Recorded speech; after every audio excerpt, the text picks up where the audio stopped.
Good evening. Tonight we're reading Little Women by Louisa May Alcott. Chapter 12, Camp Lawrence. Beth was both postmistress for. Being most at home, she could attend to it regularly, and dearly liked the daily task of unlocking the little door and distributing the mail.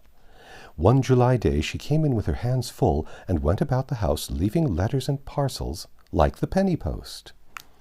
"Here is your posy, Mother. Laurie never forgets that," she said, putting the fresh nosegay in the vase, which stood in Marmie's corner and was kept supplied by the affectionate boy. "Miss Meg March, one letter and a glove," continued Beth, delivering the articles to her sister, who sat near her mother, stitching wristbands. "Why, I left a pair over there, and here is only one," said Meg, looking at the gray cotton glove. "Did you drop the other in the garden?" "No, I'm sure I didn't, for there was only one in the office. I hate to have odd gloves. Never mind, the other may be found. My letter is only a translation of the German song I wanted. I think Mr. Brooke did it, for this isn't Laurie's writing." Mrs. March glanced at Meg, who was looking very pretty in her gingham morning gown, with the little curls blowing about her forehead, and very womanly as she sat sewing at her little work-table full of tidy white rolls, so unconscious of the thought in her mother's mind as she sewed and sung, while her fingers flew, and her thoughts were busied with girlish fancies as innocent and fresh as the pansies in her belt, that Mrs. March smiled and was satisfied. "2 letters for Dr. Joe, a book, and a funny old hat, which covered the whole post office, stuck outside," said Beth, laughing, as she went into the study where Joe sat writing.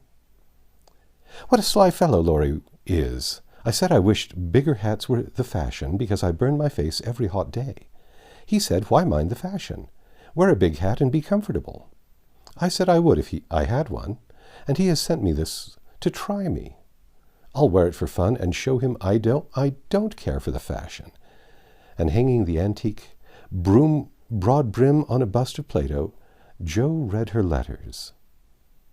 One from her mother made her cheeks glow and her eyes fill, for it said to her, "My dear, I write a little word to tell you with how much satisfaction I watch your efforts to control your temper. You say nothing about your trials, failures, or successes, and think perhaps that no one sees them. But the friend whose help you daily ask, if I may trust the well-worn cover of your guidebook, I too have seen them all, and heartily believe in the sincerity of your resolution, since it begins to bear fruit.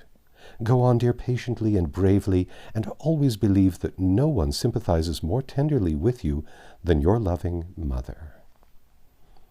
"That does me good. That's worth millions of money and pecks of praise. Oh, Marmie, I do try. I will keep on trying and not get tired, since I have you to help me." Laying her head on her arm, Jo wet her little romance with a few happy tears, for she had thought no one saw and appreciated her efforts to do good, and this assurance was doubly precious, doubly encouraging, because unexpected, and from the person whose commendation she most valued. Feeling stronger than ever to meet and subdue her Apollyon, she pinned the note inside her frock as a shield and a reminder, lest she be taken unawares, and proceeded to open her other letter, quite ready for either good or bad news.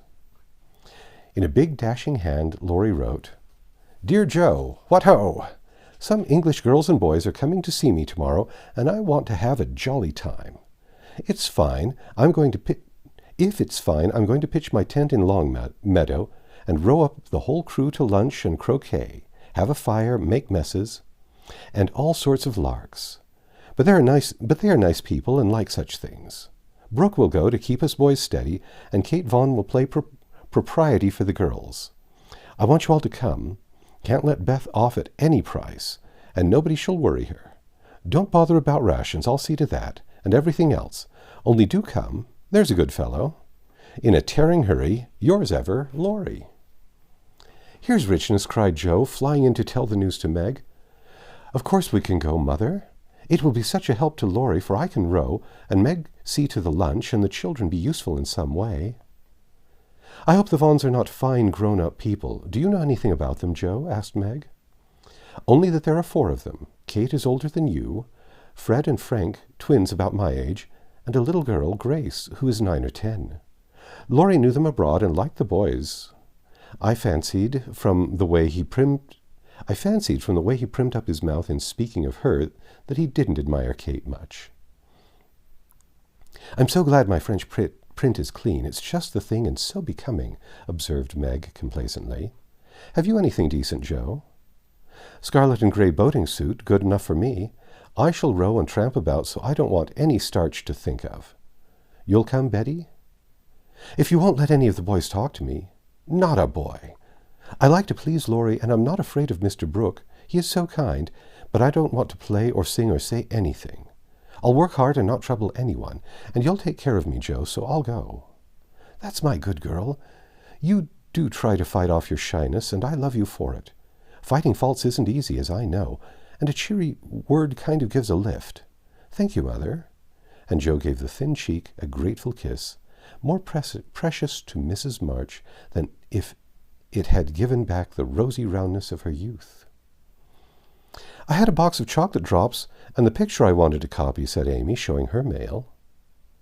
And I got a note from Mr. Lawrence asking me to come over and play to him tonight before the lamps are lighted, and I shall go, added Beth, whose friendship with the old gentleman prospered finely. Now let's fly round and do double duty today so we can play tomorrow with free minds, said Joe, preparing to replace her pen with a broom. When the sun peeped into the girls' room early the next morning to promise them a fine day, he saw a comical sight. Each had made such preparations for the fete as seemed necessary and proper.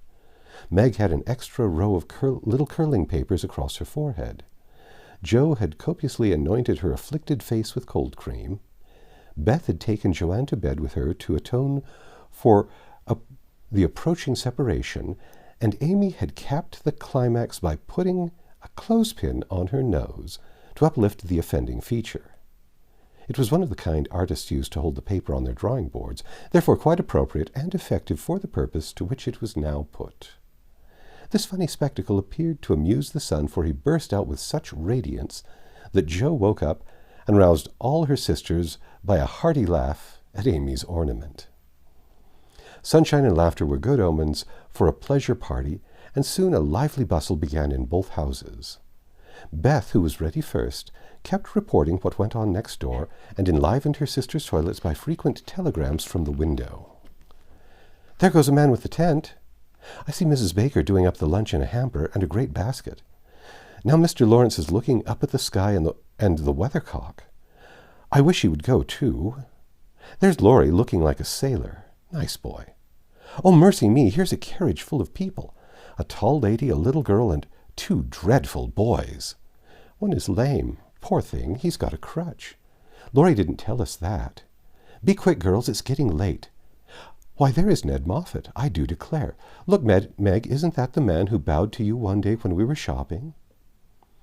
So it is. How queer that he should come. I thought he was at the mountains. There is Sally. I'm glad she got back in time. Am I all right, Joe? Cried Meg in a flutter. A regular daisy. Hold up your dress and put your hat straight. It looks sentimental tipped that way and will fly off at the first puff. Now then, come on. Oh, Joe, you're not going to wear that awful hat. It's too absurd. You shall not make a guy of yourself, remonstrated Meg, as Joe tied down with a red ribbon the broad-brimmed, old-fashioned leghorn Laurie had sent for a joke. I just will, though for its capital. So shady, light and big. It will make fun, and I don't mind being a guy if I'm comfortable.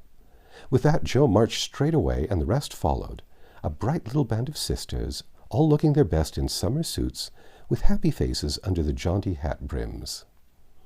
Laurie ran to meet and present them to his friends in the most cordial manner. The lawn was the reception room, and for several minutes a lively scene was enacted there. Meg was grateful to see that Miss Kate, though 20, was dressed with a simplicity that American girls would do well to imitate, and she was much flattered by Mr. Ned's assurances that he came especially to see her. Joe understood why Laurie primped up his mouth when speaking of Kate, for that young lady had a stand-off, don't-touch-me air, which contrasted strongly with the free and easy demeanor of the other girls. Beth took an observation of the new boys and decided that the lame one was not dreadful, but gentle and feeble, and she would be kind to him on that account. Amy found Grace a well-mannered, married little person, and after staring dumbly at one another for a few minutes, they suddenly became very good friends. Tents, lunch, and croquet utensils had been sent on beforehand. The party was soon embarked, and the two boats pushed off together, leaving Mr. Lawrence waving his hat on the shore. Laurie and Joe rowed one boat, Mr. Brooke and Ned the other, while Fred Vaughan, the riotous twin, did his best to upset both by paddling about in a wherry like a disturbed water bug. Joe's funny hat deserved a word of thanks, for it was of general utility. It broke the ice in the beginning by producing a laugh. It created quite a refreshing breeze, flapping to and fro as she rowed, and would make an excellent umbrella for the whole party if a shower came up, she said. Kate looked rather amazed at Joe's proceedings, especially as she exclaimed, "Christopher Columbus!" when she lost her oar, and Laurie said, "My dear fellow, did I hurt you?" when he tripped over her feet in taking his place. But after putting up her glass to examine the queer girl several times, Miss Kate decided that she was odd but rather clever, and smiled upon her from afar. Meg, in the other boat, was delightfully situated, face to face with the rowers, who both admired the prospect and feathered their oars with uncommon skill and dexterity. Mr. Brooke was a grave, silent young man, with handsome brown eyes and a pleasant voice. Meg liked his quiet manners and considered him a walking encyclopedia of useful knowledge. He never talked to her much, but he looked at her a great deal, and she felt sure that he did not regard her with aversion. Ned, being in college, of course, put on all the airs which freshmen think it their bounden duty to assume. He was not very wise, but very good-natured and altogether an excellent person to carry on a picnic. Sally Gardner was absorbed in keeping her white pique dress clean and chattering with the ubiquitous Fred, who kept Beth in constant terror by his pranks. It was not far to Longmeadow, but the tent was pitched and the wickets down by the time they arrived. A pleasant green field with 3 wide-spreading oaks in the middle and a smooth strip of turf for the croquet. "Welcome to Camp Laurie," said the young host as they landed, with exclamations of delight. "Brooke is the commander-in-chief, I'm commissary general, the other fellows are staff officers, and you ladies are company. The tent is for your especial benefit, and that oak is your drawing-room. This is the mess-room, and the third is the camp kitchen. Now let's have a game before it gets hot, and then we'll see about dinner." Frank, Beth, Amy, and Grace sat down to watch the game played by the other 8. Mr. Brooke chose Meg, Kate, and Fred. Laurie took Sally, Joe, and Ned. The Englishers played well, but the Americans played better, and contested every inch of the ground as strongly as if the spirit of '76 inspired them. Joe and Fred had several skirmishes, and once narrowly escaped high words. Joe was through the last wicket and had missed the stroke, which failure ruffled her a good deal. Fred was close behind her, and his turn came before hers. He gave a stroke. His ball hit the wicket and stopped an inch on the wrong side. No one was very near, and running up to examine, he gave it a sly nudge with his toe, which put it just an inch on the right side. "I'm through. Now, Miss Joe, I'll settle you and get in first," cried the young gentleman, swinging his mallet for another blow. "You pushed it. I saw you. It's my turn now," said Joe sharply. "Upon my word, I didn't move it. It rolled a bit, perhaps, but that is allowed. So stand off, please, and let me have a go at the stake." "We don't cheat in America, but you can if you choose," said Joe angrily. "Yankees are a deal the most tricky, everybody knows." "There you go," returned Fred, croqueting her ball far away. Joe opened her lips to say something rude, but checked herself in time, colored up to her forehead, and stood a minute hammering down a wicket with all her might, while Fred hit the stake, and declared himself out with much exultation. She went off to get her ball, and was a long time finding it among the bushes. But she came back, looking cool and quiet, and waited her turn patiently. It took several strokes to regain the place she had lost, and when she got there, the other side had nearly won, for Kate's ball was the last but one, and lay near the stake. "By George, it's all up with us. "Goodbye, Kate. Miss Jo owes me one, so you are finished," cried Fred excitedly as they all drew near to see the finish. "Yankees have a trick of being generous to their enemies," said Jo, with a look that made the lad redden. "Especially when they beat them," she added, as, leaving Kate's ball untouched, she won the game by a clever stroke. Laurie threw up his hat, then remembering that it wouldn't do to exult over the defeat of his guests, he stopped in the middle of a cheer to whisper to his friend, "Good for you, Jo. He did cheat. I saw him. We can't tell him so, but he won't do it again. Take my word for it." Meg drew her aside under pretense of pinning up a loose braid and said approvingly, "It was dreadfully provoking, but you kept your temper, and I'm so glad, Jo." "Don't praise me, Meg, for I could box his ears this minute.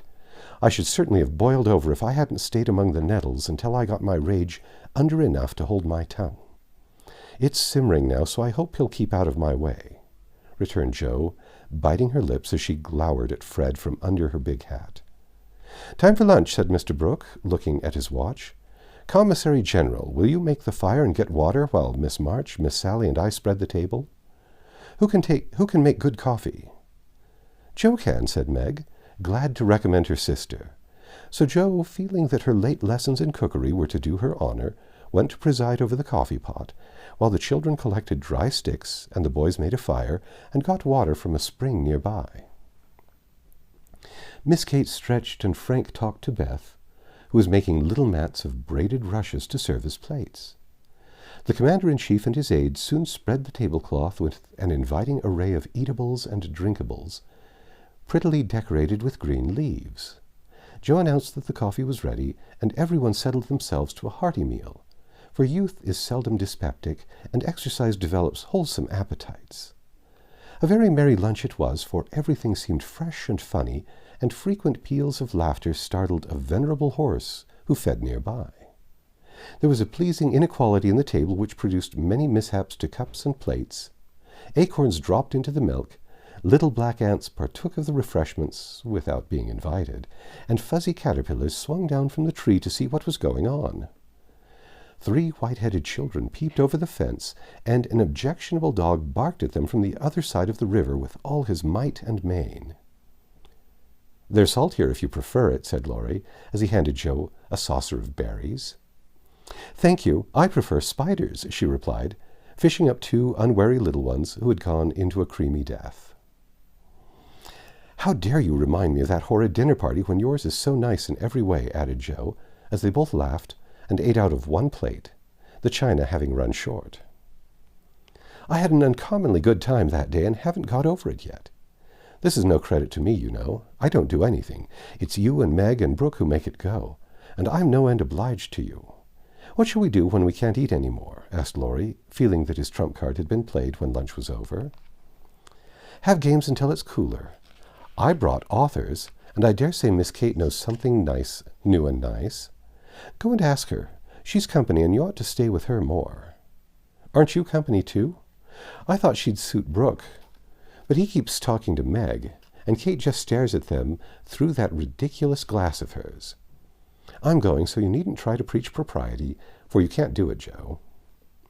Miss Kate did know several new games, and as the girls would not, and the boys could not, eat any more, they all adjourned to the drawing-room to play rigmarole.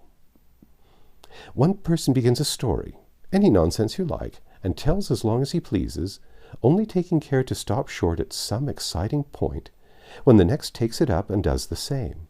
It's very funny when well done, and makes a perfect jumble of tragical, comical stuff to laugh over. "Please start it, Mr. Brooke," said Kate, with a commanding air, which surprised Meg, who treated the tutor with as much respect as any other gentleman. Lying on the grass at the feet of the 2 young ladies, Mr. Brooke obediently began the story, with the handsome brown eyes steadily fixed upon the sunshiny river. Once upon a time a knight went out into the world to seek his fortune, for he had nothing but his sword and his shield. He travelled a long while, nearly 28 years, and had a hard time of it, until he came to the palace of a good old king, who had offered a reward to any who could tame and train a fine but unbroken colt, of which he was very fond. The knight agreed to try, and got on slowly but surely, for the colt was a gallant fellow, and soon learned to love his new master, though he was freakish and wild. Every day when he gave his lessons to this pet of the king's, the knight rode him through the city, and as he rode he looked everywhere for a certain beautiful face, which he had seen many times in his dreams, but he never found. One day, as he went prancing down a quiet street, he saw at the window of a ruinous castle the lovely face. He was delighted, inquired who lived in this old castle, and was told that several captive princesses were kept there by a spell, and spun all day to lay up money to buy their liberty. The knight wished intensely that he could free them, but he was poor, and could only go by each day, watching for the sweet face, and longing to see it out in the sunshine. At last he resolved to get into the castle and ask how he could help them. He went and knocked. The great door flew open, and he beheld a ravishing, lovely lady, who exclaimed with a cry of rapture, "At last, at last!" continued Kate, who had read French novels and admired the style. "'Tis she!" cried Count Gustav, and fell at her feet in an ecstasy of joy. "Oh, rise!" she said, extending a hand of marble fairness. "Never until you tell me how I may rescue you," swore the knight, still kneeling. "Alas, my cruel fate condemns me to remain here until my tyrant is destroyed." "Where is the villain?" "In the mauve salon. Go, brave heart, and save me from despair." "I obey and return victorious or dead." With these thrilling words he rushed away, and flinging open the door of the mauve salon, was about to enter when he received "A stunning blow from the big Greek lexicon which an old fellow in a black gown fired at him," said Ned. Instantly Sir What's-his-name recovered himself, pitched the tyrant out of the window, and turned to join the Lady Victorious, but with a bump on his brow found the door locked, tore up the curtains, made a rope ladder, got halfway down when the ladder broke, and he went head first into the moat 60 feet below. Could swim like a duck, paddled round the castle until he came to a little door guarded by two stout fellows, knocked their heads together until they cracked like a couple of nuts. Then, by a trifling exertion of his prodigious strength, he smashed in the door, went up a pair of stone steps, covered with dust a foot thick, toads as big as your fist, and spiders that would frighten you into hysterics, Miss March. At the top of these steps he came plump upon a sight that took his breath away and chilled his blood. A tall figure all in white, with a veil over its face and a lamp in its wasting hand, went on Meg. It beckoned, gliding noiselessly before him down a corridor as dark and cold as any tomb. Shadowy effigies in armor stood on either side. A dread silence reigned. The lamp burned blue, and the ghostly figure ever and anon turned its face toward him, showing the glitter of an awful eye through its white veil. They reached a curtained door, behind which sounded lovely music. He sprang forward to enter, but the spectre plucked him back and waved threateningly before him a "Snuff-box," said Joe, in a sepulchral tone, which convulsed the audience. "Thank ye," said the knight politely, as he took a pinch and sneezed 7 times, so violently that his head fell off. "Ha, ha!" laughed the ghost, and having peeped through the keyhole at the princesses spinning away for dear life, the evil spirit picked up her victim and put him in a large tin box where there were 11 other knights packed together, without their heads, like sardines, who all rose and began to "Dance a hornpipe," cut in Fred, as Joe paused for breath. And as they danced, the rubbishy old castle turned into a man-of-war in full sail. "Up with the jib! Reef the topsail hallards! Helm hard a lee, and man the guns!" roared the captain, as a Portuguese pirate hove in sight, with a flag black as ink flying from her foremast. "Go in and win, my hearties," says the captain, and a tremendous fight began. Of course the British beat. They always do. "No, they don't," cried Joe aside. Having taken the pirate captain prisoner, sailed slap over the schooner, whose decks were piled with dead, and whose lee scuppers ran blood, for the order had been cutlasses and die hard. "Boatswain's mate, take a bite of the flying jib sheet and start this villain. If he don't confess his sins double quick," said the British captain. The Portuguese held his tongue like a brick and walked the plank, while the jolly tars cheered like mad. But the sly old dog dived, came up under the man-of-war, scuttled her, and down she went, with all sail set, to the bottom of the sea, where— "Oh, gracious, what shall I say?" cried Sally.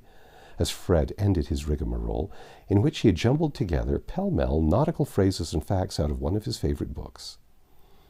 Well, they went to the bottom, and a nice mermaid welcomed them, but was much grieved on finding the box of headless knights, and kindly pickled them in brine, hoping to discover the mystery about them.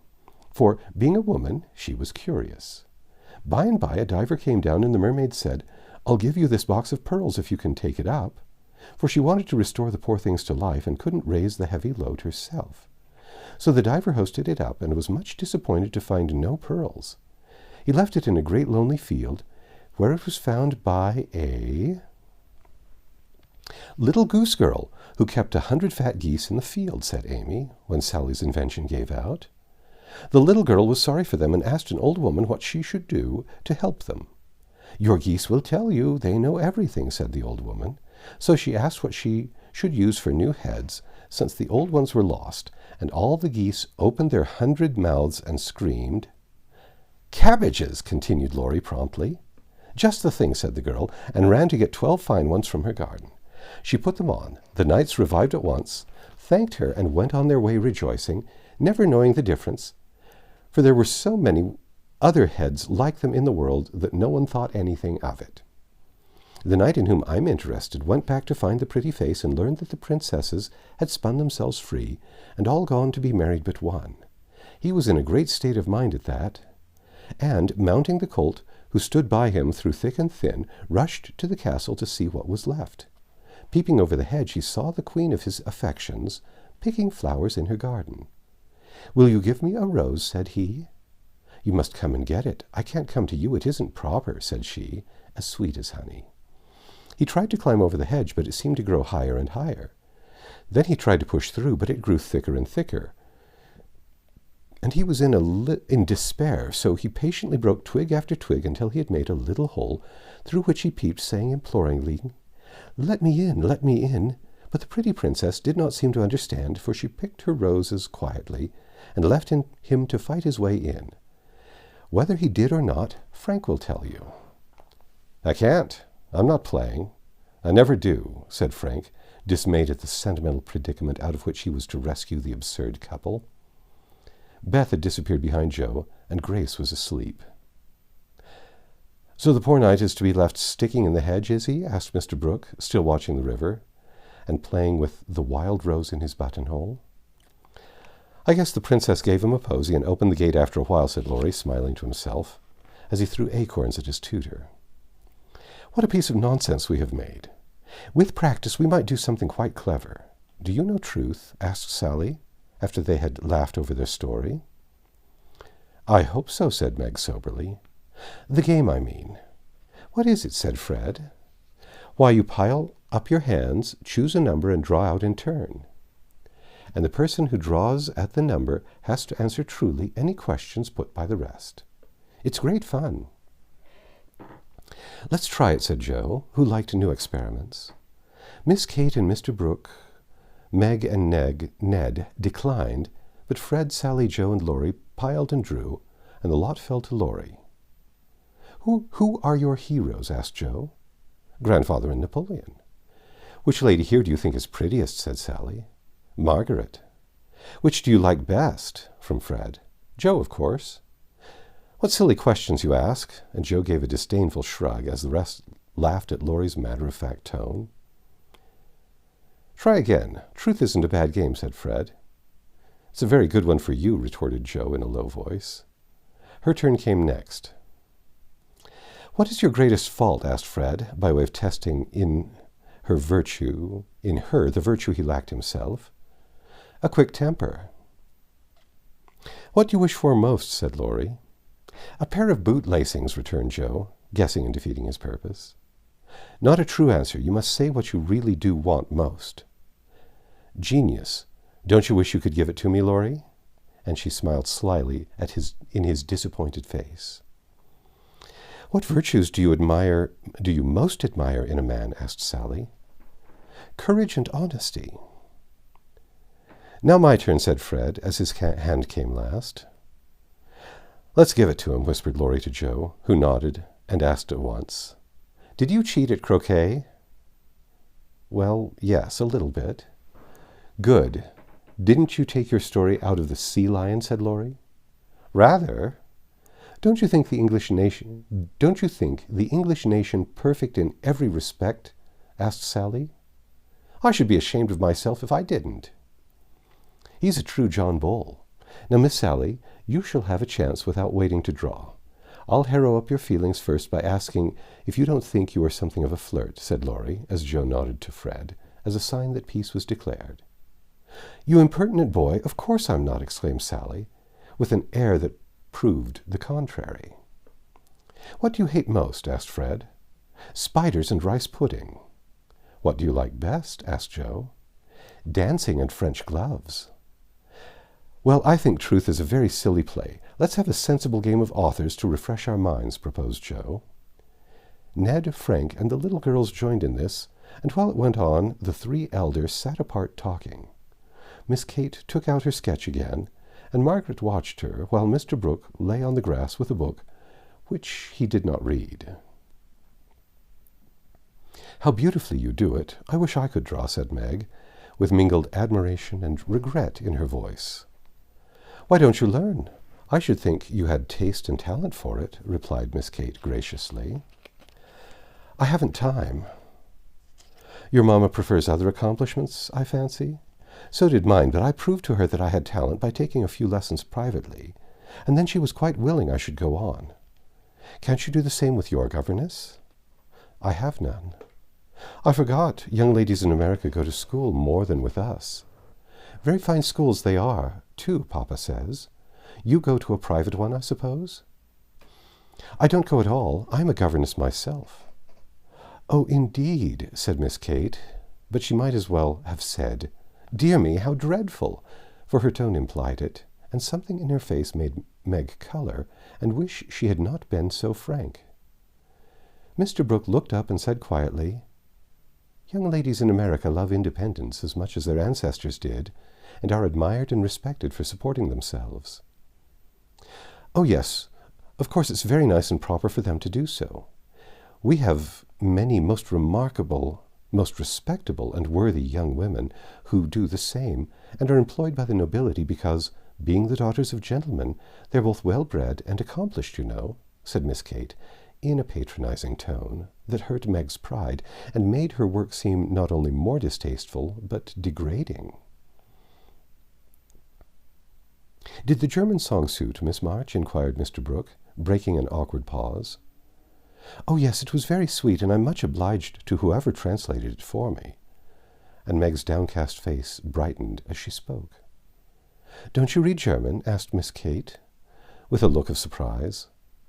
Not very well. My father who taught me is away, and I don't get on very fast alone, for I've no one to correct my pronunciation. Try a little now. Here is Schiller's Mary Stuart, and a tutor who loves to teach. And Mr. Brooke laid his book on her lap with an inviting smile. It's so hard, and I'm afraid to try, said Meg gratefully, but bashful in the presence of the accomplished young lady beside her. I'll read a bit to encourage you. And Miss Kate read one of the most beautiful passages in a perfectly correct but perfectly expressionless manner. Mr. Brooke made no comment as she returned the book to Meg, who said innocently, I thought it was poetry. Some of it is. Try this passage. There was a queer smile about Mr. Brooke's mouth as he opened at poor Mary's lament. Meg, obediently following the long grass blade, which her new tutor used to point with, read slowly and timidly, unconsciously making poetry of the hard words by the soft intonation of her musical voice. Down the page went the green guide, and presently, forgetting her listener in the beauty of the sad scene, Meg read as if alone, giving a little touch of tragedy to the words of the unhappy queen. If she had seen the brown eyes then, she would have stopped short, but she never looked up, and the lesson was not spoiled for her. Very well indeed, said Mr. Brooke as she paused, quite ignoring her many mistakes and looking as if he did, indeed, love to teach. Miss Kate put up her glass and, having taken a survey of the little tableau before her, shut her sketch-book, saying with condescension, You have a nice accent, and in time will be a clever reader. I advise you to learn, for German is a valuable accomplishment to teachers. I must look after Grace. She is romping." And Miss Kate strolled away, adding to herself with a shrug, "I didn't come to chaperone a governess, though she is young and pretty. What odd people these Yankees are. I'm afraid Laurie will be quite spoilt among them."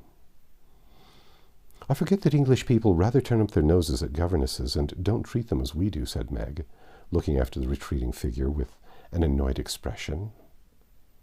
"Tutors also have rather a hard time of it there, as I know to my sorrow. There's no place like America for us workers, Miss Margaret." And Mr. Brooke looked so contented and cheerful that Meg was ashamed to lament her hard lot. "I'm glad I live in it, then. I don't like my work, but I get a good deal of satisfaction out of it after all, so I won't complain. I only wish I liked teaching as you do." "I think you would if you had Laurie for a pupil. I shall be very sorry to lose him next year," said Mr. Brooke, busily punching holes in the turf. "Going to college, I suppose?" Meg's lips asked that question, but her eyes added, "And what becomes of you?" "Yes, it's high time he went, for he is ready, and as soon as he is off I shall turn soldier. I am needed." "I'm glad of that," exclaimed Meg. "I should think every young man would want to go, though it is hard for the mothers and sisters who stay at home," she added sorrowfully. "I have neither, and very few friends to care whether I live or die," said Mr. Brooke, rather bitterly, as he absently put the dead rose in the hole he had made and covered it up like a little grave. "Laurie and his grandfather would care a great deal, and we should all be very sorry to have any harm happen to you," said Meg heartily. "Thank you, that sounds pleasant," began Mr. Brooke, looking cheerful again. But before he could finish his speech, Ned, mounted on the old horse, came lumbering up to display his equestrian skill before the young ladies, and there was no more quiet that day. "Don't you love to ride?" asked Grace of Amy as they stood resting after a race round the field with the others, led by Ned. "I dote upon it. My sister Meg used to ride when Papa was rich, but we don't keep any horses now except Ellen-Tree," added Amy, laughing. "Tell me about Ellen-Tree. Is it a donkey?" asked Grace curiously. "Why, you see, Joe is crazy about horses, and so am I, but we've only got an old side saddle and no horse. Out in our garden is an apple tree that has a nice low branch, so Joe put the saddle on it, fixed some reins on the part that turns up, and we bounce away on Ellen-Tree whenever we like." "How funny," laughed Grace. "I have a pony at home, and ride nearly every day in the park, with Fred and Kate. It's very nice, for my friends go too, and the Row is full of ladies and gentlemen." "Dear me, how charming! I hope I shall go abroad some day, but I'd rather go to Rome than the Row," said Amy, who had not the remotest idea what the Row was, and wouldn't have asked for the world. Frank, sitting just behind the little girls, heard what they were saying, and pushed his crutch away from him with an impatient gesture, as he watched the active lads going through all sorts of comical gymnastics. Beth, who was collecting the scattered author cards, looked up and said in her shy yet friendly way, "I'm afraid you are tired. Can I do anything for you?" "Talk to me, please. It's dull sitting by myself," answered Frank, who had evidently been used to being made much of at home. If he had asked her to deliver a Latin oration, it would not have seemed a more impossible task to bashful Beth. But there was no place to run to, no Joe to hide behind now, and the poor boy looked so wistfully at her that she bravely resolved to try. "What do you like to talk about?" she asked, fumbling over the cards and dropping half as she tried to tie them up. "Well, I like to hear about cricket and boating and hunting," said Frank, who had not yet learned to suit his amusements to his strength. "My heart, what shall I do? I don't know anything about them," thought Beth, and, forgetting the boy's misfortune in her flurry, she said, hoping to make him talk, "I never saw any hunting, but I suppose you know all about it." "I did once, but I can never hunt again, for I got hurt leaping a confounded 5-barred gate. So there are no more horses and hounds for me," said Frank, with a sigh that made Beth hate herself for her innocent blunder. "Your deer are much prettier than our ugly buffalo," she said, turning to the prairies for help, and feeling glad that she had read one of the boys' books in which Joe delighted. Buffaloes proved soothing and satisfactory, and in her eagerness to amuse another, Beth forgot herself, and was quite unconscious of her sister's surprise and delight at the unusual spectacle of Beth talking away to one of the dreadful boys against whom she had begged protection.